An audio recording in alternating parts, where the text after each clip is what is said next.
Juraj Rajman, Emil z hôr. Číta Peter Sölös. Bol raz jeden Emil, čo sa nikdy nemýl.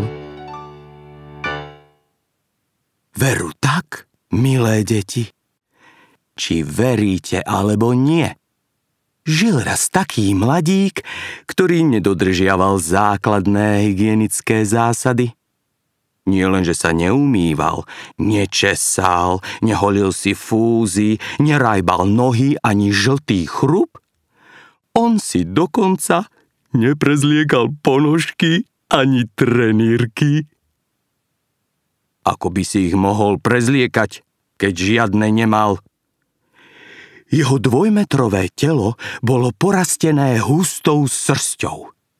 Tá ho chránila pred nepriazňou počasia a zároveň poskytovala úkryt armáde drobného hmyzu, ktorá mu robila spoločnosť počas dlhých zimných večerov. Bol to divý Emil z hôr.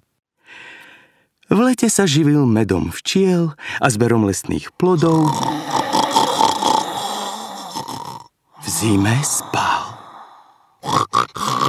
Jeho mohutné chrápanie spúšťalo do dolín lavíny a keď sa z jary prebudil a zývol,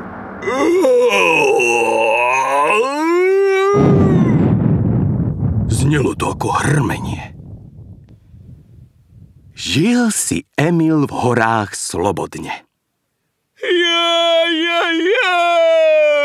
Šplhal po stromoch ako šimpanz, skákal po skalách ako kamzík, húčal a bučal, ujúkal a dupotal, ale nik ho neokrikoval.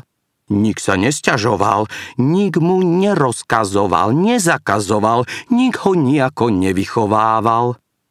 Okrem Emila v horách totiž žiadny iný človek nebýval.